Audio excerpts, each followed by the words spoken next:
Good afternoon, Chair Stevens. Good afternoon, Darius. How are you? I am doing well. Great.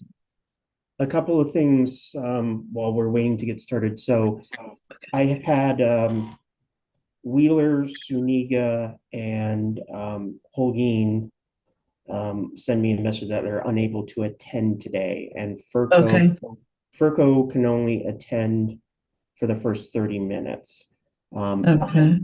we can still do the meeting without a quorum, but if we don't have four members, we can't approve the minutes. So depending on when we have folks in, we can make the decision. You have the choice of whether to continue the meeting or not. But we still are a few minutes from there. So Director Stockinger is on, and we're just waiting to see on Director Baca. Okay. So there would only be three of us and maybe four of us when Director Furco.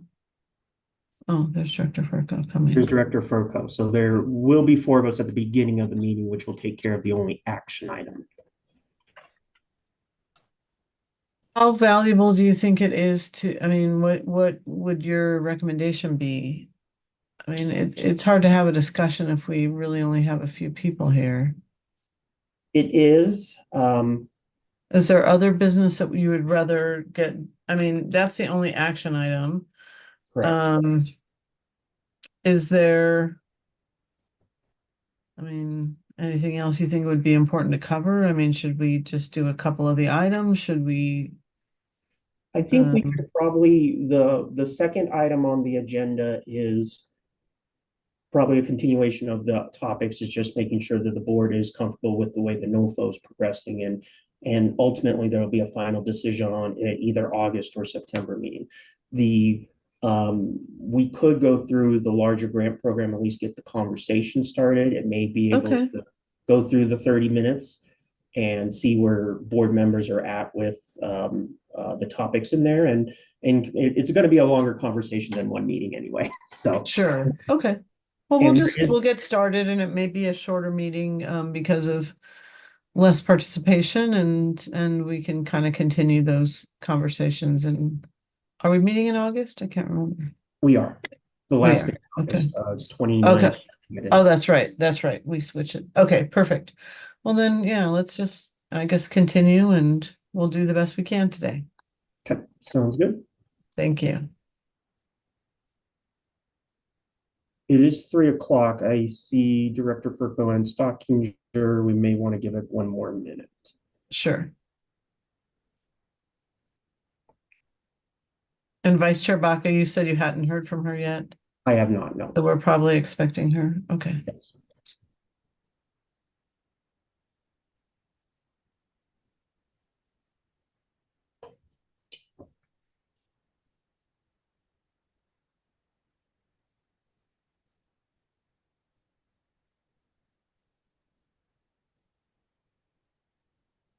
Well, welcome everyone. We're going to wait just maybe another minute to see if Vice Chair Baca joins us. It looks like several of the directors were unable to make it today. And so, and if we have quorum, we're likely only to have it for a short amount of time. So we'll try to squeeze that our one decision item in while we have quorum.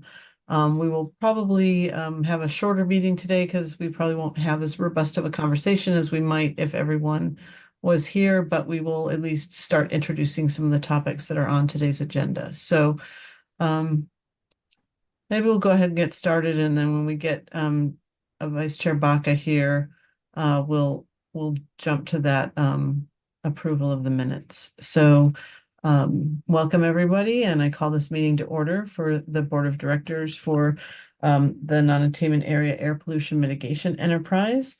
And I'll ask Darius to do roll call, please. Director Holguin, excused. Director Suniga, excused. Director Wheeler, excused. Director Stockinger. Here. Director Furco. Here. Vice Chair Baca. And Chair Stevens. Here. We do not yet have a quorum, Chair. Okay. So we'll move to public comment, and like I said, when we do have a quorum, we'll move to that decision item. But for now, we'll just proceed with the agenda without that item. And so, is there anyone who signed up for public comment or is here and would like to give public comment? Nobody has signed up prior to the meeting for public comment, Chair.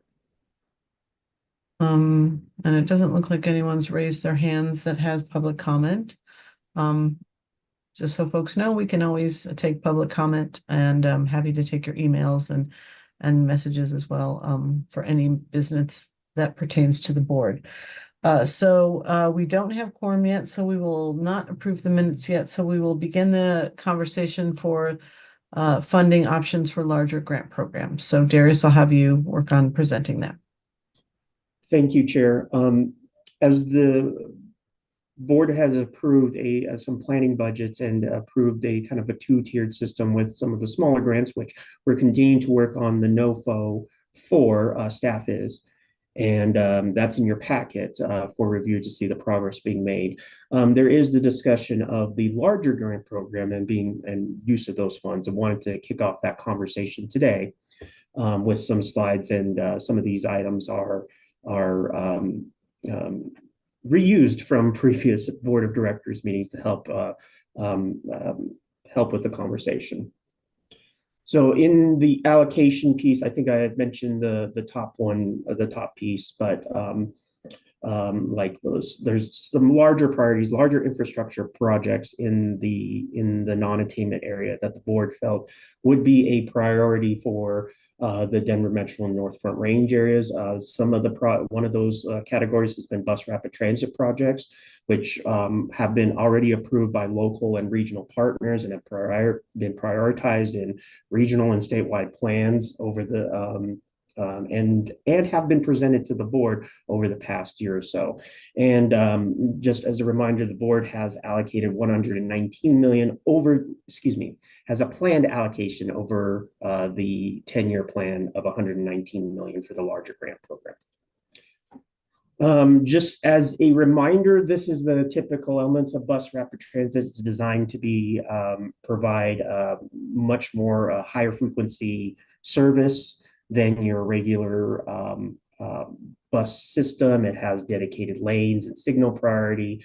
Usually you'll see some different station amenities and sidewalk improvements with it, and usually provides much better service than what you would expect from the local service. So that's a basic definition of the bus rapid transit elements.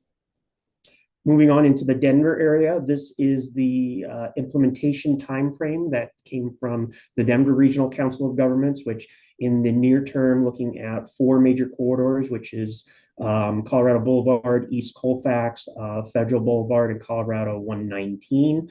And then there are corridors to be prioritized over the coming 20 years and a bus maintenance facility. Just real quick on some of these examples, this is the East Colfax BRT with some of the potential access points throughout the area.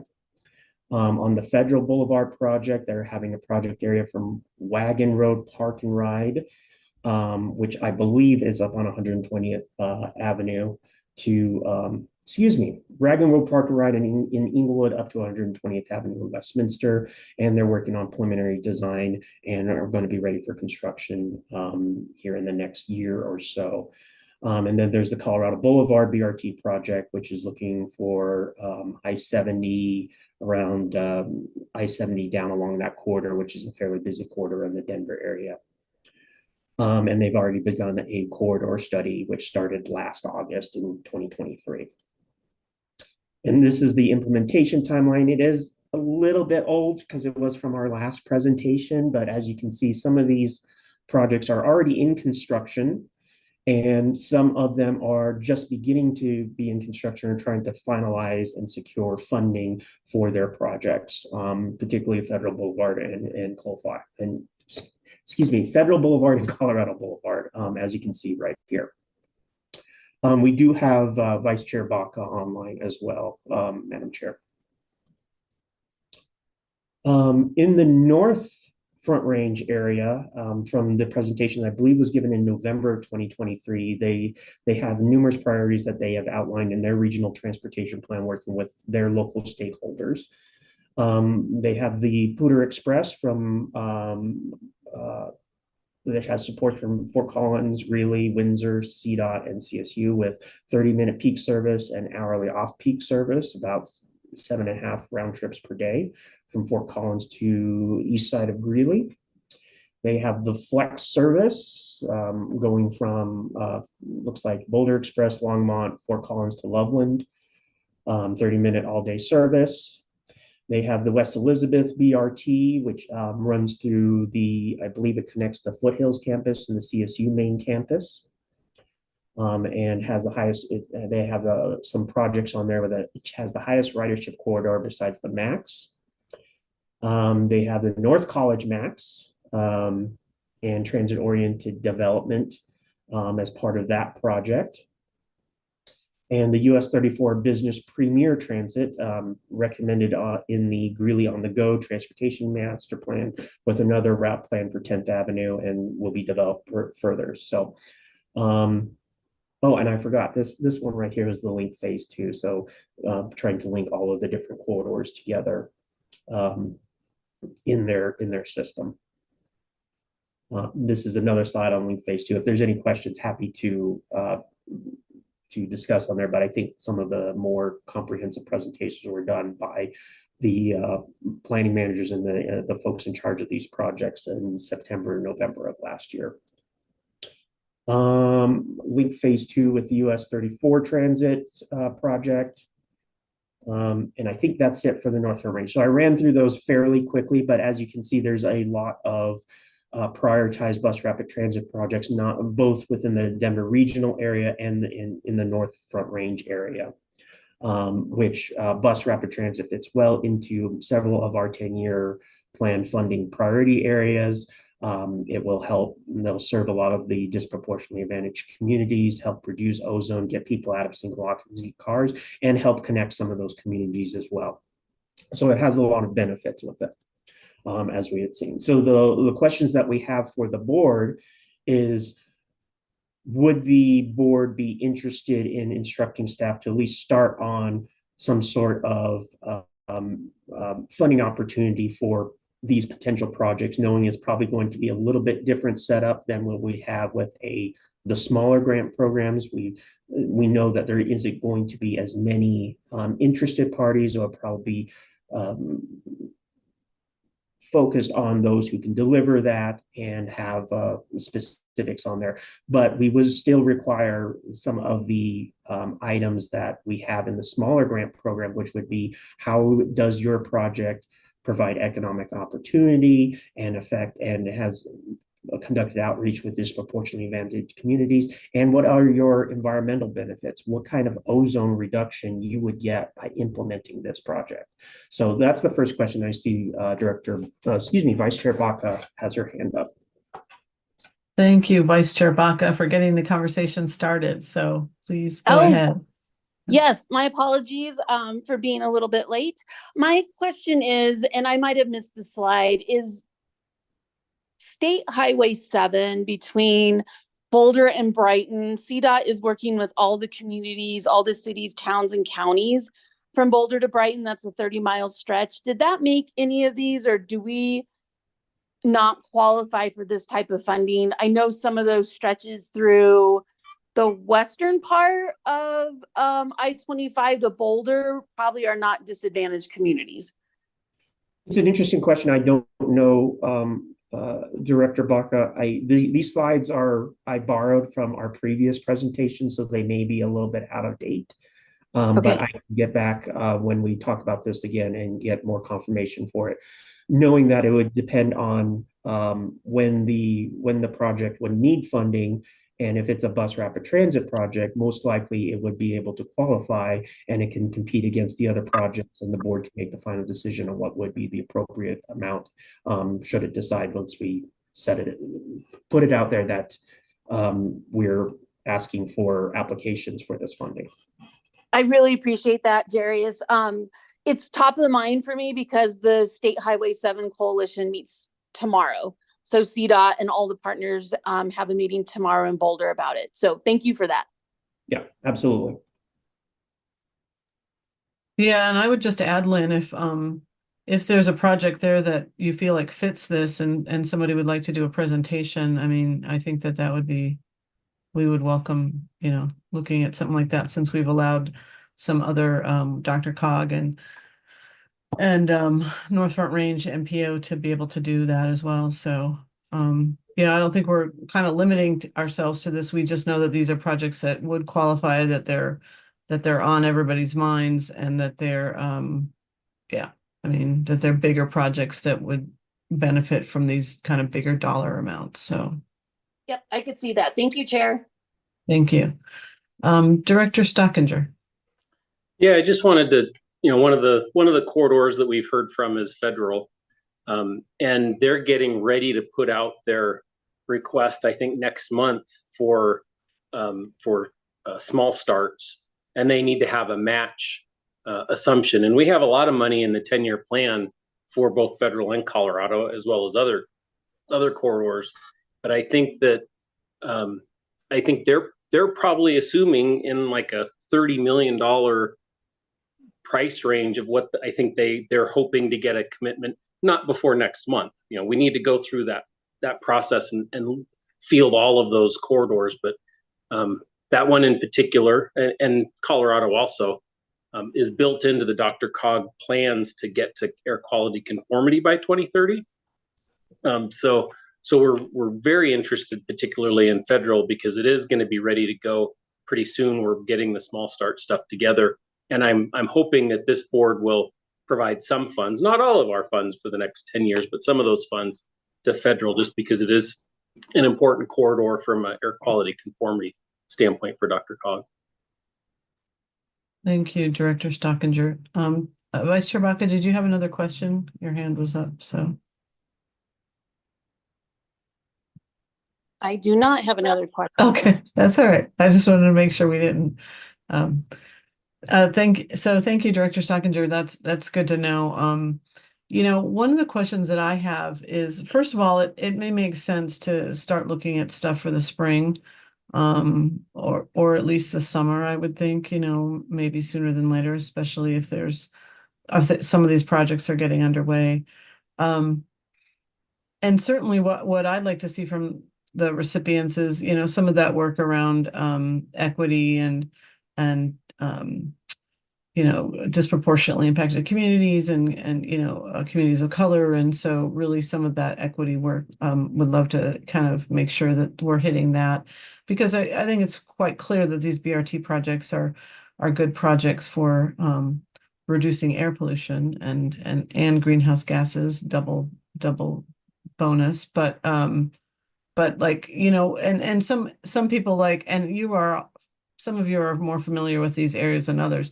My daughter went to Regis University, so I'm a little bit familiar with federal, but I live in Fort Collins, so I'm not that familiar with, all these areas. So just kind of knowing that you guys might not be, the Denver-based people might not, know what's happening in our area too. Like I think about 34, that there's no transit between Loveland and Greeley on that.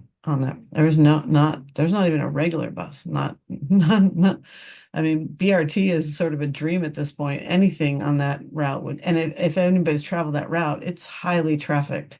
I mean, it's congested. It needs, and there's a lot of retail and kind of lower paying jobs along that route that, I mean, where people maybe can't afford a car or need some extra help getting to work. So I think that there's some, that area is ripe. So I guess just, as we get more into the details, just more information about these neighborhoods that we're maybe not as familiar with. And then one of the questions I have is we're not necessarily exclusively looking at BRT for some of these big dollars, but maybe we are looking at BRT as one of the big kind of things that we'd like to fund. What about, I mean, some of these places aren't as easy to get some of these BRT sort of I don't know what the right word is, innovations in place. And so do they have to have all of the things you mentioned to qualify as BRT? So, um, I know that, do they have to have a dedicated lane? Do they have to have, what qualifies them as BRT? Because, some of those things may not be in place right away when we first get, but the goal is to kind of get towards that. Like I'm thinking about 34. And so would projects qualify if they don't have the whole lit menu of items that that you listed on what makes a BRT? Generally, I would say no. I think it can be a little bit more. I think the definition is a little bit loose. So I know that because of potential issues with how the road is laid out and where you have with the community, you may not be able to do everything that's you necessarily see on there. But essentially, it would be a service that usually would be more frequent than you would have from a local bus service. I think that's the key thing to try to get at there. However, as the board can has the opportunity, the board has the discretion to define what it wants to fund on there, knowing that there's a lot of talk of transit on in recent months, and being able to help certain projects along, even though they may not have every single box ticked off on there. It is up to the board to decide on there. But a lot of basically is trying to connect different areas, like you said, Chair, that don't have transit along there or haven't had reliable transit. Another good example is the Fragile Boulevard. We have in Denver, I know we have a lot of light rail lines, but no way to get to it if you're in the middle of where those lines are, being able to connect those with the transit. So that does qualify on there. So my answer is technically no, but if we would, but I think it does fit in the definition of the 10-year plan and the business purpose and the enterprise, and the board has discretion on how to decide where the funds go. Thank you. Any other thoughts on this, on these questions that are up in front of us right now? One thought, Chair, that, and we don't have to answer this today, is because of the lawsuit that it has been appealed, that does limit the board's options. It would probably have to be as a pay-go situation. So it would probably be instead of giving the entire amount in 1 year, like we do with the smaller grant program, we would probably allocate or dedicate a certain portion of future funds, knowing that we won't have, if we give out $20 million, we probably won't have $20 million in some of these years closer to now versus next year. So we may have to do some sort of reserved allocation from the larger grant pot for projects that are allocated dollars, because they may be, I think Director Stockinger said federal needed $30 million. What else needs another $30 million, and being able to do that math so that way the awarded projects are able to get the amounts within that 119 million, which we don't have currently, but we will have collectively collected that by the end of 2032.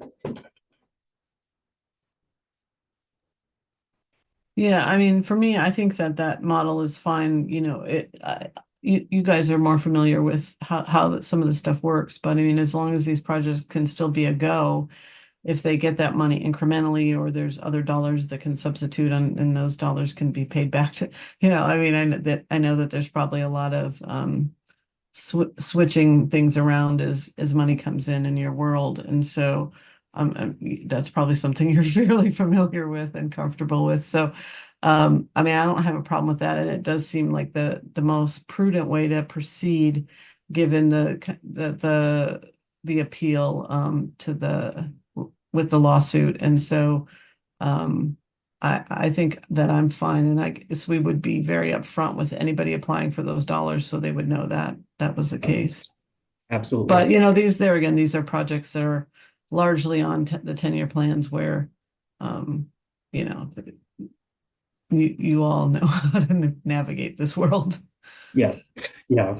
The larger construction programs, we have something similar called the STIP, which allocates funds for projects that last over several years. Absolutely. Okay, and then it sounded like from a time frame piece, probably dive deeper into it from a spring to summer time frame next year.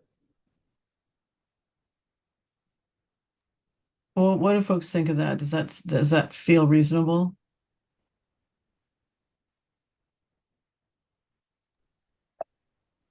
I'd say yes. Yes. Yeah, I think that feels reasonable too. But with the understanding that if we need to pivot and go earlier in 2025 based on construction schedules or something, that we would do that. But barring that, I think this is a good schedule. Okay, so we'll aim for spring to summer maybe and see how things look. Yeah, I didn't want to, back everything, I know we'll have the small grant program too, so it'll be right on the heels of that one. Now this one will have fewer applicants and kind of be a different animal, but still.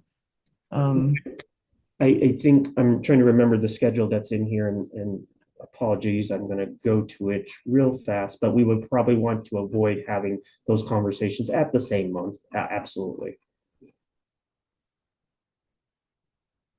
So it looks like May, the May meeting is what is scheduled tentatively for the small grant program, and we can work around that. Yeah, that sounds good. And then, yeah, if we need to consider things earlier because of other deadlines, I'm sure we can kind of tweak that and have those conversations. And I think, construction schedules, they can change all the time, of course, but also these potential applicants will probably be a little bit more familiar with the type of application that you need to develop in order to get some sort of funding on here, especially if they're applying to the federal government, which is going to be more rigorous than what we have. So I don't think there will be as much need for assistance versus a smaller entity that's doing a smaller project and hasn't gone through this before and want to make sure that we follow state fiscal rules.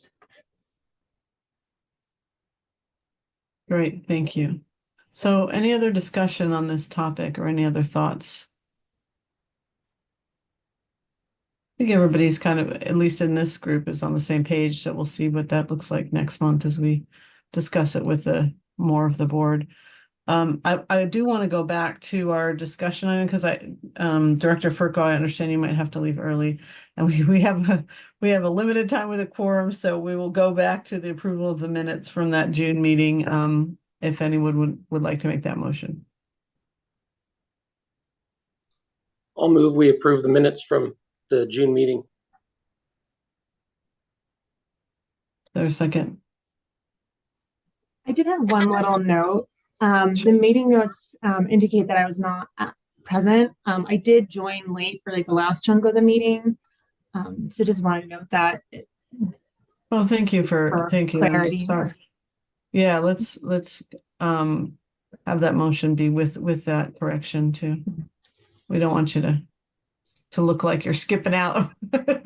Or if someone's like reviewing the materials in minutes and they're like, wait, she was there. Don't want to. Right, exactly. Right. Yeah, that makes sense. So we can make that correction. Absolutely. So is there a second with that correction then? I'll second. Okay, thanks. So there's a motion and a second. All those in favor, please say aye. Aye. Aye. Okay, and that was 4 ayes, so that passes unanimously. And Thank you. Chair, if I could, the Yes. motion was from Director Stockinger and seconded by Vice Chair Baca. That's correct. Yes, thank you for. I just wanted that on the clarification. record to help with the folks meeting. Yes. Perfect. So we finished the large projects discussion for this month. We'll go to allocation of NAAPME program funds. Yeah, and this is focusing on the small grant program, and it's a minor update, and I'm going to switch over to this document, which is attachment A in your packet. Staff has worked on trying to get the application piece done from a draft standpoint. Basically, what we have here, I'm going to go through these pretty quickly, but trying to make sure that one, it's not too overwhelming, but two, we make sure that we get all the information that we need that's required for the board's purposes, but also make sure that we meet state fiscal rules. So which includes stuff like who's doing the project, your procurement process, especially if they're going to be going out for, getting a contractor to do it. A couple of questions that we have here for our eligibility, the type of project, because I think that would be important to know what we're having. One, to make sure that we can make that the project is qualified, but also indicate what type of projects are kind of going out there when we have in our public accountability dashboard, some information about the property, any type of special use permits, making sure that the project will be open and available and meet the accessibility standards with the Americans with Disability Acts. Doing some of the summary of the project, providing the deliverables on here. If you have, or if you're using any labor costs, your known vendors and subcontracted vendors, and then how much amount would you be requesting. Include your readiness, your emissions reduction, the questions regarding disproportionately impacted communities, the questions that we have within the grantee will be evaluated on. Safety, connectivity, how it connects with an approved plan, whether it's the state plan, regional plan, or a local county plan, how you vouch for the community, and then some verification on here, and the ability to include other items such as a map of their, master plan, links to it. If you want to use the environment, we have EnviroScreen tool here, knowing that the Teams tool, we did present on that and seeing when we go out for NOFO, if that will be ready or not. But the EnviroScreens tool does provide a good idea for identifying disproportionately impacted communities. So having that provision in there. So that's where we're at currently with this, knowing that we do have a couple of other pieces that staff wants to get done before we put this forward to the board for a vote. Wanted to see if there was any questions or if there's anything we have left out as we're continually improving upon this.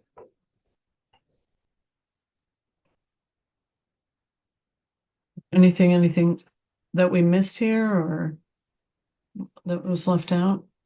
I'm not as familiar with because staff usually fills out applications when we're applying for things. So, I trust you in, that you're including things that are normally included. With the EnviroScreen photo or kind of screenshot of the EnviroScreen results, will we be using that new tool or the new CDOT tool, or will we be using EnviroScreen? Yeah, so that's a good question. And knowing that it's kind of still in the beta phase where we're continuing to watch over it to see if it's going to be available for public use. If it is, we certainly want to be able to use that because it's particularly focused on transportation. If it's not available, since the Teams tool does use EnviroScreen as a base, we can use that to allow the applicants to identify their disproportionately impacted areas per the state statute standard, and be able to, so that we're able to fill out a complete application. So it will depend on when the technology is a little bit ready. And hopefully that will be ready sooner rather than later. Okay, thanks for explaining that. Yeah, I know that you're still working on things. It looks good. It looks like it has some great information. So, but EnviroScreen also, has some really good data that it brings into. Absolutely. So, any comments on the application here? Or okay, I think for now we're good, Darius, and like I said, we'll kind of ask folks next month as well.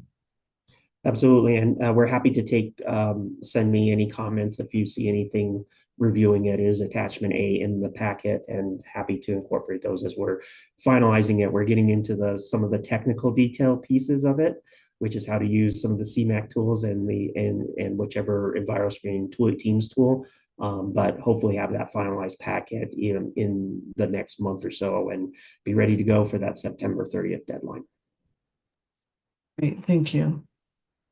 So we are on to budget and program updates. Yes, Darius, unfortunately. Oh, I'm sorry, Chair. no, please go ahead. Unfortunately, we don't have a budget update for you today. We will have one for next month. We're still finalizing with year end, fiscal year end for the state ended on June 30th. So we're still reconciling the funds, and we'll have the year end outlook of the budget at the next month's meeting. But for future business, the next meeting's on August 29th.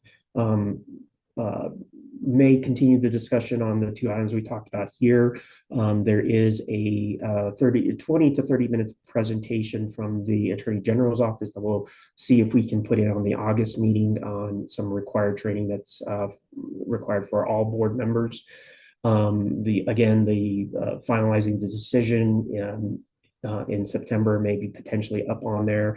We do need to take a look at the budget, which may come up in September and October. And we'll continually, as the NOFO is out, continually update the board on progress on their applications that are being submitted, questions that are coming through, to see if there's any change that needs to be done in making sure that the word goes out to all the entities that everybody has access, is able to apply and compete for these funds. And that's the next outlook over the next 3 months, with the other meeting in the year probably go over the annual plan as required in statute. That looks great. Any questions about the next few meetings? Looks great. Thank you, Darius. Well, thanks everybody for coming today. We appreciate your participation and your engagement. We are sorry that we missed so many folks. It's hard in July though. I think a lot of people travel and just aren't here. So we'll look forward to seeing everyone at the end of August. And we are adjourned. Thank you, everyone. Great. Thank you, Chair. Thank you. Thank you.